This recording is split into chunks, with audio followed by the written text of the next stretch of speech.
Zach with Web3 Reviews. Thank you for being with us. Remember that none of this is financial advice. We're looking at an NFT that I produced right here, Green Candle Boys, which is a club that I started talking about on the channel.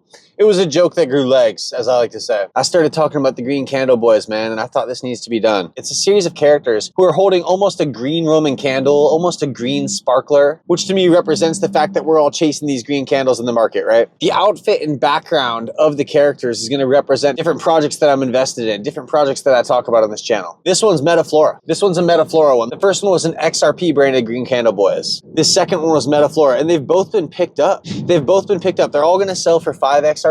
And so now I'm working on a third one, man. And the third one's going to be a Karate Combat Green Candle Boys. I'm excited about it, man. I'm excited about this project. And I was talking to a friend about it, and he told me that at this point, he's pretty much done with NFTs, except for metaverse and properties. And I said, hey, man, I hear you. You know, I've been there. I've been in crypto for 8 years now. I've gone through periods where I've wanted a break from NFTs. And that shows where we're at in the market cycle, right?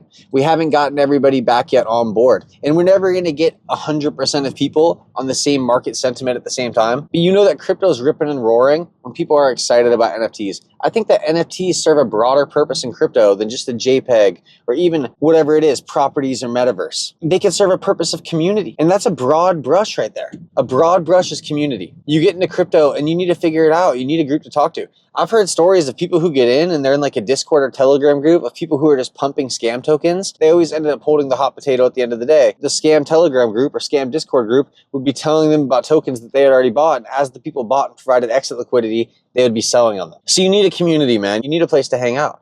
I always thought the XRP guys were great folks. You know, some would say that they're a group of conspiracy theorists, the XRP army. You know, if you listen to the likes of a Grant Cardone or even a Charles Hotchkiss back in the day, if you were to listen to him, you would think, oh yeah, he's right. The XRP folk are out of their mind. And hey, I'll tell you, I went straight from talking about 9/11 and steel beams to talking about XRP. Some of it did make sense to me in terms of it being a grand conspiracy, Bitcoin being that beta test coin, the fact that there was this SEC lawsuit against Ripple while William Hinman and Jay Clayton essentially gave Ethereum and Bitcoin a free pass. That all didn't even make sense, man. Technology-wise, it wasn't even close. And one of them was American tech and the other two weren't. The Ethereum Foundation was able to funnel money to William Hinman. It turns out that the Ethereum Foundation was funded in part, at least, by JP Morgan. And this whole time, Jamie Dimon is out here saying, oh, don't invest in cryptocurrency. Meanwhile, he's funding the Ethereum Foundation. And this goes back years and years, man. Think about that. The Ethereum free pass speech was back in 2017 at a Yahoo technology conference. And William Hinman, one of the lawyers for the SEC, got on stage and said, yeah, Ethereum and Bitcoin are not securities. Dude, we're still fighting this as XRP people. There was a lawsuit in Oregon where a judge said that over 30 coins sold on Coinbase were securities, and he named XRP as one of them. We need one rule of law in the land when it comes to cryptos, man. So anyways, how did I get on this tangent from talking about NFTs? NFTs bring great community to crypto. I don't think that more than 1% of your crypto portfolio should be NFTs, if even that. If you had $100 in crypto, you probably shouldn't be playing NFTs. Unless you got a free NFT, I'll give you an NFT, okay? If you want one, comment below. Say, I need one. I'm NFT-less. If you comment below, I'm NFT-less, we'll figure it out. We'll make it work, all right? I'll send you a AVAX, a Gala girl, something like that. The point remains is that NFTs shouldn't be a giant portion of your bag, but that doesn't mean that they don't serve a purpose. And if you get in on the right project, I mean, good things could happen, man. They really could, okay? And you shouldn't be in anything just for a tomorrow pump. Man, after being here for 8 years, okay? Yeah, of course you want to make money. You want to make money ASAP. You want to get it times 10, a times 100, a times 1,000. That's the goal, man. And sometimes you strike gold, but it's by being in a place with great community. How do you pick crypto tokens? You look for great tech. You look for who's using that great tech. I don't care how good your product is. If nobody's there using it, it's not that valuable. And I don't care how shit your tech is. Because if you have a great community, look at the likes of a Dogecoin. Look at the likes of a Pet Rock. If you have a big community, you can push a shit product. That's real life, man. It really is. And so here's the deal. You need both. I think XRP checks both boxes. You have people using this shit. You have institutions signing up to use XRP to make their life more efficient. They're all partners of Ripple. Ripple is laying the railroads to line up this new financial system. It's not an overnight thing. Even if you were to create a better token than XRP, would you have the years to create all these deals? Would you be able to put yourself in the rooms with the likes of the European central banks, with the likes of the International Monetary Fund? Brad Garlinghouse has sat in the room, man. Brad Garlinghouse has sat in the room. He's met with Trump. He's met with the presidents of Brazil. He's been in the room with the SBIs. He's made these deals. You look at the partners that Ripple has. Ripple just acquired a Hidden Road. Hidden Road does over $3 trillion annually. for 300 financial institutions. Now, let me tell you this, Swift does over $1 quadrillion a year for over 11,000 financial institutions. Dude, we're just getting started. I like to say we're still in the first inning. And I'm telling you that JPEG NFTs, yeah, they're a bunch of scams, okay?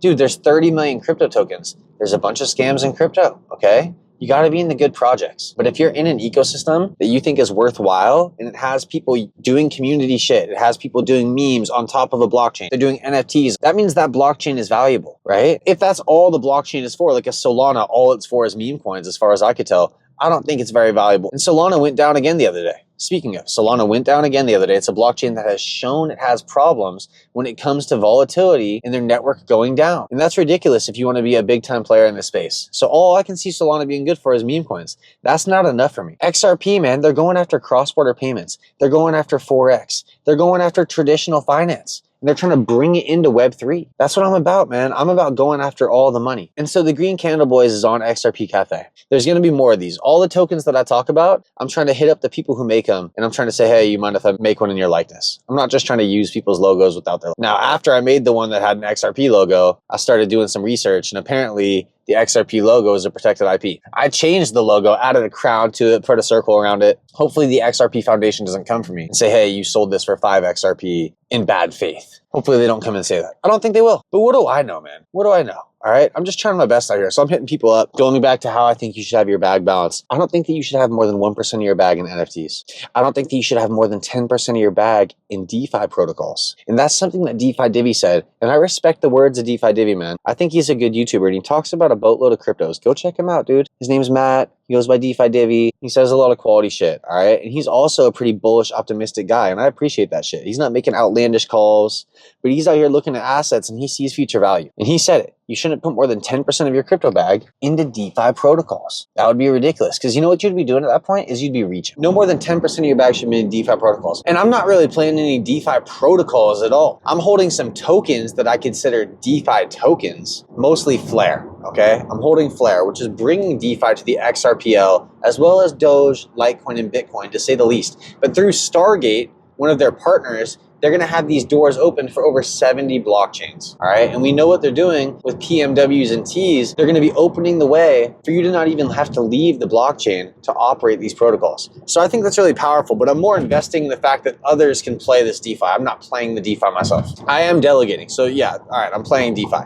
I'm doing staking on Algorand. I guess you'd consider that DeFi as well. Staking HBar. These are things you could do that I guess would be considered DeFi. I like these assets, okay? But I'm not talking about putting all your money in the likes of a Kinetic or an AAVE, an AVE, if you will, okay? Or a Nexo, which I'd consider more of a centralized finance, but you might consider it a decentralized finance. It is a crypto token. I'm not talking about taking loans on your assets and collateralizing yourself. Even when F assets come out, I wouldn't recommend immediately jumping in and putting 100% of your XRP into FXRP. Wait until things are ironed out, okay? That's just my thoughts. I'm just speaking them out loud, okay?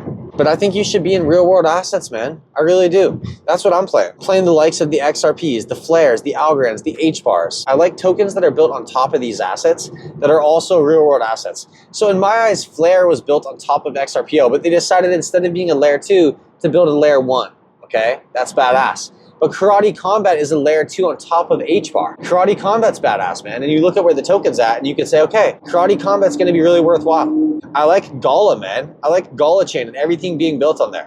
I like Meta Flora, as you can see by this right here, man. I made this Meta Flora Green Candle Boys NFT. I like Meta Flora. I own a Meta Flora node. Meta Flora is a deep-in project that's bringing supply chain tracking to the cannabis industry. The cannabis industry is worth billions, man, and it's gonna keep on going up. It's medicinal and it's recreational. People are smoking weed, man, and it's gonna go global, okay? Fact is, it's gonna go global, whether you like it or not. The Pandora's box has been opened. We're doing supply chain tracking on the cannabis industry. Don't you want to know where your shit's been? Don't you want to know where it's been grown? What type of pesticide has been used on it? How harmful that could be to you? I think it's worthwhile to know, man. I think it's really worthwhile to know. They're going to have an online shop as well where you could spend your Flora tokens on cannabis, THC, CBD products, merchandise. They have an artist collective, so you'll be able to go to concerts and events on their property. They have over 100 acres in NorCal. I think what Metaflora is doing is really cool. They're bringing something next level to the crypto ecosystem, man. This is real life infused with crypto. That's what Karate Combat's doing too, man. They're bringing real life to crypto. All right, MMA is real life. It's happening in real life. Cannabis culture is real life. It's happening in real life, man. I live in Seattle, okay? We had Hempfest going on here like every year until weed became legal, and then it was just like, well, every day is Hempfest. It's real life, all right? I don't know what state you're in. I don't know where you're at, but it's like that Eminem bar. Marijuana is everywhere. Where was you brought up? If you don't know the song Drug Ballad by Eminem, you need to figure it out and go listen to it, man. Great song, okay? Eminem used to be peak, man. He used to have peak lyricism. Do I think he's a clone now, or do I just think he fell out of touch? I don't know. I think that money might just take everyone off their game. It might just take everyone off their game. And that's how you'll know when I make it, man, when I fall off my game. You're like, yo, what happened to Web3 Reviews? That dude used to put out videos, man. Oh, shit, dude, he must have made it. That green candle boy must have fucking turned into a fucking green bazooka boy, you know? Which that could be another one right there. I could have a guy holding a bazooka, right? I mean, it's endless ideas here, right? Yeah, I used to have a coach. He would call me Bazooka Joe, which apparently was a comic book strip back in the 1950s that he enjoyed. He was an old coach, man. He was a cool guy. You know, the reason why I love working, man, the reason why I enjoy getting out in life is the people you meet, dude. Every day I talk to people who are from different walks of life than me. I keep it quiet what I'm into. All right, I'm out here talking to you guys about this because you guys don't know where I live. You guys can't follow me home. And please don't try to find me, you know? I talk on this channel about being your own bank, and I mean that shit, man. You know what you see outside a bank? An armed guard. If you're in crypto, you better be armed, man. You at least better have a nice door that can protect yourself. You better have some cameras. You better have a dog. You better be ready for the worst case scenario, dude. You better be ready for the fact that your house could burn down. What's going to happen to your 12-word private key if you lose your device? You know, the other day on the channel, I promised somebody a block bones. I had 3 people comment back that they wanted a block bones. I replied to all 3 and said, hey, send me your Flare address and I'll send you a block bones. Only 1 person responded with their address. I go to my Bifrost. It was on an offline device that I thought was cool. Dude, this offline device somehow had gotten effed up. And so I was like, man, oh man, that's not good. I don't have this block bones. I went on Xhaven. I thought about buying a fully fused block bones just for the channel. 3,000 Flare. It's only $50. I thought about doing it for you guys. But I was like, you know what? Let's see how good my record keeping is. I went and dug through the records, man. How well are my things stored? How well are they labeled? I mean, my God, when you need something and it's not labeled well, holy shit, dude. One time I was trying to look for a 12-word and I had misspelled a word or my writing sucked. Oh my God, man, I was tripping balls. I had to bring my wife into this scenario. And that's another thing, man. I was talking to Ali M from Love Crumbs and she was talking about onboarding somebody to Gala Music. And she said that the person she was onboarding was new to crypto and that they were struggling with the onboarding. And Gala offers some Web 2 options where you could use your debit card or credit card to buy songs, but it's through Stripe. And the person's transactions were getting blocked and they were pissed off. And so they were looking to just buy some music and send it over to the site and use that to buy some songs. They were pissed off with the prospect of doing any of this. You can't come into anything frustrated, okay? Especially when you're playing with money. We're lucky to be playing this game, man. With that being said, we have to come into it with that mindset of, hey, this is gonna take some time. It might take some fees. It might take some patience. You might F up. Play with a small amount of money first. You're playing with DeFi, don't go with your whole bag, man. How sad would it be to lose your whole bag? And I consider nodes to be DeFi too. Don't ever go all in on a node project, all right? If you want to buy a few nodes, but make sure it's not more than 10% of your bag. Something that you can get back without the node project. Put that in, because there's a chance that the node project goes belly up or that the token price goes stagnant for years, and you're hoping to get your money back. But everyone else is too, man, and we saw that with Osmi AI. We see the token price now. Obviously, it's not where you'd want it to be. They have the ability to do auto staking. I'm auto staking with my nodes. I have 4 Osmi nodes. I'm into these guys for 12K. Am I stressing? No. I'm chilling, man. I'm stacking Osmi tokens. I'm going to make an Osmi AI Green Candle Boys. I'm going to hit them up, and hopefully they'll let me do it. I don't see why they wouldn't. The thing about this NFT project is forever on the XRPL, there's going to be a Green Candle Boys that talks about your project in the description, and it has an image that's repping your project. So I don't know why people wouldn't like that. You know, it's not a bad thing. It's a good thing. You know, I'm talking about your project. Hey, I think we're only looking up, man. All right? I think we're only looking up. If you're listening to this, you're in the club, man. Green Candle Boys. It's a community NFT. And maybe in the future, I don't know what's going to happen. We could release a little meme coin on the XRPL. I could open up a little liquidity pool of XRP and the token GCB, the Green Candle Boys, and allow people to trade it or whatever. I don't know what the point of that would be. I guess I could give the holders of the NFT that token, provide them some liquidity. Maybe if I ever get monetized on YouTube, I could take the money from that and put it in. I mean, I don't know, man. If I ever get monetized on YouTube, it'd be nice for the money to go to good. I'm not doing this for money. This is crypto therapy for me. I'm out here getting shit off my chest, man. I like to talk about crypto. I appreciate you guys tuning in, man. I really do. You know, I think karate combat's dope. Dude, and we're reaching the big stage right here in terms of MMA. We got Sam Alvey, Smiling Sam, on the Ariel Helwani show. Listen to this. Karate combat's fun. It's like the UFC. It's fun too, but it's fun in a different way. Karate Combat, if you ever watched the program, The way it's designed, the pit itself, it's very fan friendly. So I really could see the rise in karate combat, how more people are tuning in, especially now they're getting Robellis is the heavyweight that everyone's looking at. I'm in there. They've had Luke Rockhold, they've had Hendo and Pettis fight again. They're doing a lot of the right stuff, and that they're making a name for not only themselves but the fighters that are fighting for them.